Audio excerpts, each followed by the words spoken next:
साथियों, आवाज़ लोकतंत्र न्यूज़ चैनल में आप सभी लोगों का स्वागत है। साथियों, 13 जनवरी को प्रयागराज में महाकुंभ की शुरुआत हुई और 26 फरवरी महाशिवरात्रि के दिन उसका समापन हुआ महाकुंभ का। और इस 45 दिन के दरमियान सारी आंकड़े बताए जा रहे हैं कि जिसमें कम से कम 65 से 70 करोड़ श्रद्धालुओं ने वहाँ गंगा स्नान किया। मज़े की बात तो ये है कि इनके पास में आंकड़े, चाहे मीडिया बोलो या सरकारी जो आंकड़े होते हैं जो वो दिखाते हैं, यहाँ 1 करोड़ लोगों की गिनती सही ढंग से की नहीं जा सकती, लेकिन 50 करोड़ की गिनती लोगों की जनसंख्या की वो किस तरीके से कर लेते हैं समझ के परे। हाँ, पर ये मानना पड़ेगा कि महाकुंभ में रोज़ाना हज़ारों की तादाद में, लाखों की तादाद में पब्लिक वहाँ जा रही थी और स्नान करके उसी तादाद में पब्लिक लौट भी रही थी। और उस दरम्यान में श्रद्धालुओं में इतनी श्रद्धा थी कि प्रयागराज जाने के लिए, जैसे आज हम नागपुर से बात कर रहे हैं, तो नागपुर से अगर वहाँ का प्रयागराज जाने का भाड़ा टिकट जो थी तकरीबन 1000 रुपये के करीब थी। महाकुंभ स्टार्ट होने के पहले, क्योंकि मैं स्वयं भी प्रतापगढ़ जाते रहता हूँ, तो उस समय मैं महाकुंभ स्टार्ट होने के मुश्किल से 2 महीना पहले ही मैं वहाँ गया हुआ था, तो मुझे 1600 रुपये कुछ भाड़ा लगा हुआ था ट्रैवल्स का। और उसी दौरान में मुझे फिर जाने की ज़रूरत पड़ी, तो वो ट्रैवल्स वाले ने ये अपना जो किराया था उसको 3800 रुपया कर दिया। यानी कोई 38 रुपया ले रहा है, कोई 4000 रुपये ले। महाकुंभ जब स्टार्ट हुआ तो ये समझ लो दर्शनार्थी जो है, जो जा रहे हैं श्रद्धा उसके साथ में गंगा स्नान के लिए, उनकी लूट भी काफ़ी हुई। वहाँ पे रहने के लिए जो लॉज वगैरह हैं, जो टेंट में नहीं रह पा रहे हैं, जो व्यवस्था सरकार ने वहाँ की हुई है वहाँ नहीं रह पा रहे हैं, जगह मुबलक नहीं हो पा रही है, तो कुछ लोग लॉज में भी रुक करके गंगा स्नान के लिए, तो वो जो भाड़ा वहाँ पे 2500 1000 रुपये तक के था, उसका 10 हज़ार 15 हज़ार 5 हज़ार 8 हज़ार इस तरीके से भाड़ा भी लोगों ने वसूला। यानी एक प्रकार से जो पूंजीपति वर्ग है सिर्फ कमाई उन्हीं की हुई, और जो बाकी जो छोटे मोटे गरीब तबके के लोग हैं जो नारियल बेच रहे हैं, फूल माला बेच रहे हैं, तो उनका जो रेट था उसमें 2-4 10-20 रुपये की बढ़ोतरी उन्होंने किया, पर वो ज्यों के तो उनका व्यवसाय चलते रहा।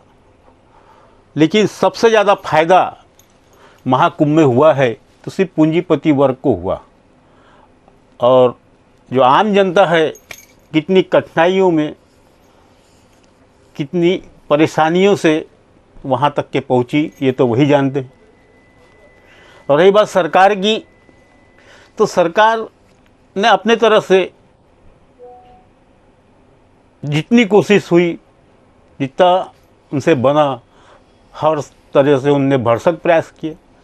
लेकिन जिस तरीके से महाकुंभ 144 साल बाद आ रहा है, ये प्रचार प्रसार साधु संतों ने किया, मीडिया ने किया।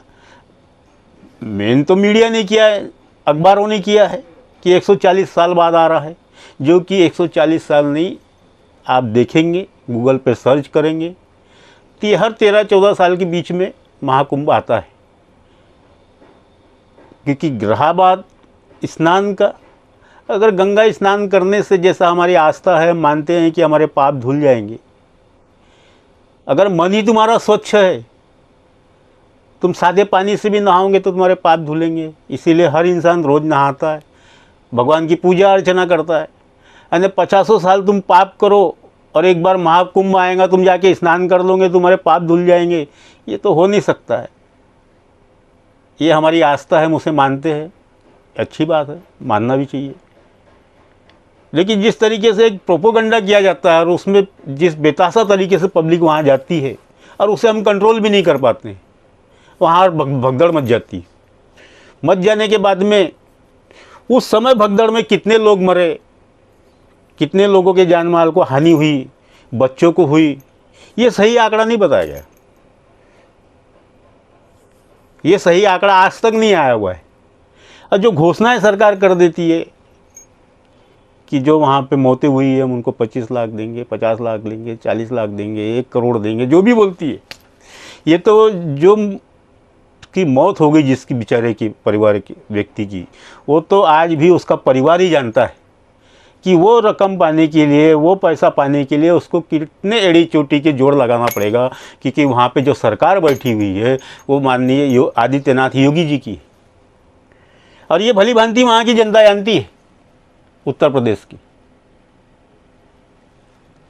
कि किस तरीके से वहाँ पे प्रशासन कार्यरत है।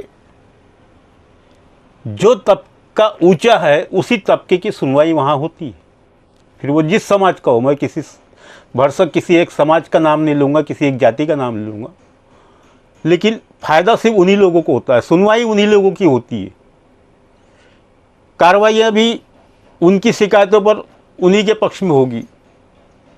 ये आरोप प्रत्यारोप मैं कर नहीं रहा हूँ, लेकिन ये वस्तु स्थिति है, इसका स्वयं खामियाजा मैंने भी भोग चुका हूँ। मज़े की बात यह है कि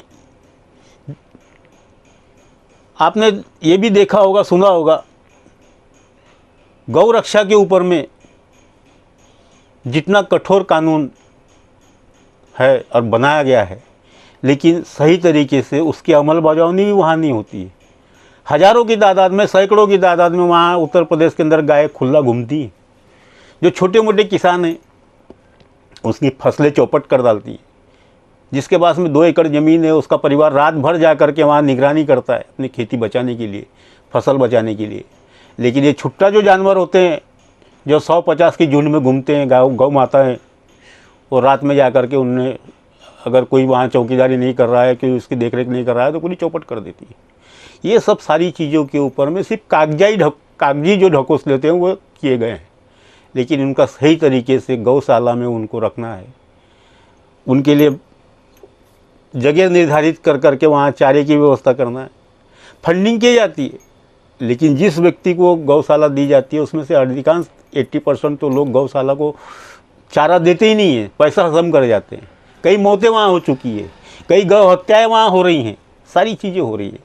और ऐसा नहीं है कि सरकार जानती नहीं है, सरकार सब जानती है वहाँ की, और इसका खुलासा अखबारों में नहीं होता है, क्योंकि गोदी मीडिया है। गोदी मीडिया को तो सरकार जो आदेश देगी, जो निर्देश देगी, वही खाली वो छापती है और दिखाती है। मैं इसमें उस सरकार की आलोचना भी नहीं कर रहा हूँ, लेकिन ये परिस्थिति है, वस्तु स्थिति है वहाँ की, और इसकी तारीफ भी करना चाहिए। किसकी? ये जो महाकुंभ 140 साल 44 साल जो भी इन्होंने बताया, लेकिन ये मानना पड़ेगा कि हमारे हिंदू समाज में भगवान के प्रति श्रद्धा और आस्था भरपूर है। उसी का परिणाम है ये कोई योगी के बताए हुए या योगी जी के निर्देशानुसार वहाँ जनता नहीं गई हुई है। ये जनता सिर्फ आस्था और श्रद्धा के लिए, श्रद्धा के को जो मानती है वो लोग वहाँ गए हुए। उसमें साधु भी गए हैं, संत भी गए हैं, फिल्मी अभिनेता भी गए हैं, नेता भी गए हैं। यहाँ तक तो मैंने मेरी जो भी उम्र होगी आज, मेरी उस उम्र के पहले पड़ाव में मैंने ये देखा हूँ, चाहे वो नेता रहे या अभिनेता रहे, लेकिन साधु संतों के वो चरण स्पर्श करते हैं, उनका आशीर्वाद लेते हैं। और इस महाकुंभ में मैंने अपने आँखों से देखा हूँ कि नेता अभिनेता को साधु संत वहाँ गंगा स्नान करवा रहे हैं। नेता बीच में गंगा में खड़ा हुआ है, उसके ऊपर में साधु संत उनका स्नान करवा रहे हैं। अब ये तो समझ के परे है, क्या वो नेता बड़ा हो गया या साधु संत बड़े हो गए। उसका जीता जागता उदाहरण हमने यहाँ पे भी देखा है। जब राम मंदिर का निर्माण हुआ और उसकी उद्घाटन हुआ, वहाँ पे नेताओं के अनुसार निमंत्रण पत्रिकाएँ वहाँ बांटी गई, पूरे देश में बांटी गई। जो छोटे मोटे तबके के समाज के लोग आते हैं, चाहे वो जिस समाज का हो, उन्हें पत्रिका तो दी गई, पर उनको वहाँ आने की अनुमति नहीं थी, क्योंकि वो समाज छोटा तबका था।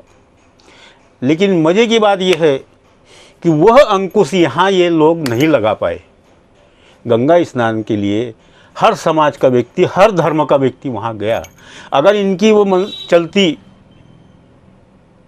तो ये वहाँ पे भी रोक लगा सकते थे, पर जिस बेतासा तरह से पब्लिक वहाँ पहुँची, जनता वहाँ पहुँची, तो वहाँ पे किसी प्रकार की रोक टोक ये लोग नहीं कर पाए। ये बड़े खुशी की बात है। उसी तरीके से हमारा ये मानना है कि राम मंदिर में भी, अयोध्या का जो राम मंदिर है वहाँ पे भी इसी तरीके से किसी भी जाति धर्म का व्यक्ति क्यों न हो, अगर वो श्रद्धा से वहाँ जा रहा है, वहाँ के पूजा अर्चना में अगर वो शामिल होना चाहता है तो उसे होने देना चाहिए। क्योंकि भगवान ने ये सब जाति धर्म नहीं बनाया, ये इंसान ने बनाया। और इंसान ने जब बनाया है तो ये इसके लिए नहीं बनाया कि तुम पूजा अर्चना के समय वहाँ खड़ा नहीं हो सकते। ये गलत चीज़ें हैं। इस पे जो भी सरकार है उसने विचार करना चाहिए। और 26 तारीख को महाशिवरात्रि के दिन महाकुंभ का समापन हुआ। ये भी बड़ी एक शुभ ही कहा जाए। 13 जनवरी को स्टार्ट होता है और 26 फरवरी को महाशिवरात्रि के दिन समापन हो रहा है। अब ये हमने जानना चाहिए या मानना चाहिए, या योग ऐसा था कि महाशिवरात्रि के ही दिन तक महाकुंभ का वो है, महाशिवरात्रि के बाद भी बढ़ सकता था अगर सरकार चाहती तो। और उनने एक तय कर लिया था कि ये 144 साल बाद जो महाकुंभ आ रहा है, इसकी रूपरेखा उनने तय की। ये कोई किताबों में नहीं लिखा है कि ये महाकुंभ 45 दिन रहेगा, 42 दिन रहेगा, 44 दिन रहेगा, 41 दिन रहेगा, 38 दिन रहेगा। इनने एक टोटल प्लानिंग बनाई, उस हिसाब से उन्होंने उसको वहाँ तक खींचा, महाशिवरात्रि तक। ये सब चीज़ें तर्क वितर्क नहीं है, योगायोग नहीं, ये सब सोची समझी एक रणनीति अनुसार तय किया गया, एक बनाया गया वो है। लेकिन ये मानना पड़ेगा हमारे हिंदुस्तान, हमारे भारत की जनता को कि आस्था के मामले में, श्रद्धा के मामले में जितनी आस्था और श्रद्धा हमारे हिंदुस्तान में हिंदुओं में है, वो किसी भी देश के अन्य लोगों में नहीं है। उसका जीता जागता उदाहरण हम लोगों ने अपनी आँखों से 144 साल बाद का महाकुंभ जो सरकार ने बताया है उसमें हमने देख चुके हैं।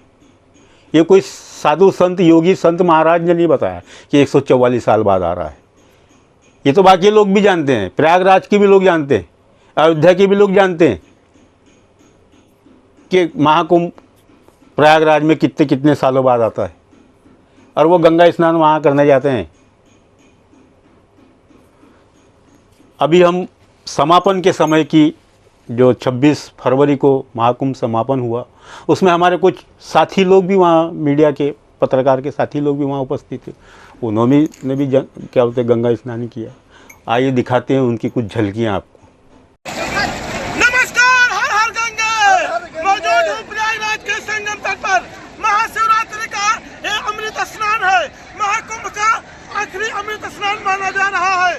प्रयागराज में देश विदेश से श्रद्धालु लगातार आ रहे हैं, डुबकी लगा रहे हैं और अपनी श्रद्धा को यहाँ पर अर्पण कर रहे हैं। संगम में डुबकी लगाने से ऐसी मान्यता है आत्मा पवित्र हो जाती है, सत्य का वास होता है। महाशिवरात्रि का पर्व है। इस वक्त मैं मौजूद हूँ प्रयागराज संगम में। महाशिवरात्रि के पर्व पर संगम में डुबकी लगा रहे हैं। किस तरह से श्रद्धालु लगातार हम आपको दिखा रहे हैं, तस्वीरें देखिए किस तरह से श्रद्धालु जो है स्नान कर रहे हैं, बिल्कुल संगम में डुबकी लगा रहे हैं। आपको हम एक्सक्लूसिव तस्वीरें दिखाते हैं कि संगम तट से देखिए, संगम में है और मौजूद हूँ। आज महाशिवरात्रि का पर्व है। संगम तट पर किस तरह से श्रद्धालुओं का लगातार देखिए, किस तरह से श्रद्धालु संगम में डुबकी लगा रहे हैं। लगातार देखिए श्रद्धालुओं का बिल्कुल संगम तट पर कहीं ना कहीं बहुत भारी भीड़ देखने को मिल रही है श्रद्धालुओं की। ये देखिए एक श्रद्धालु हैं, किस तरह श्रद्धालु की भीड़ है देखिए, आपको दिखाते हैं हम लगातार संगम तट से नजारा। बिल्कुल लगातार संगम की नगरी खचाखच बिल्कुल भरी हुई नजर आ रही है। आपको दिखा रहे हैं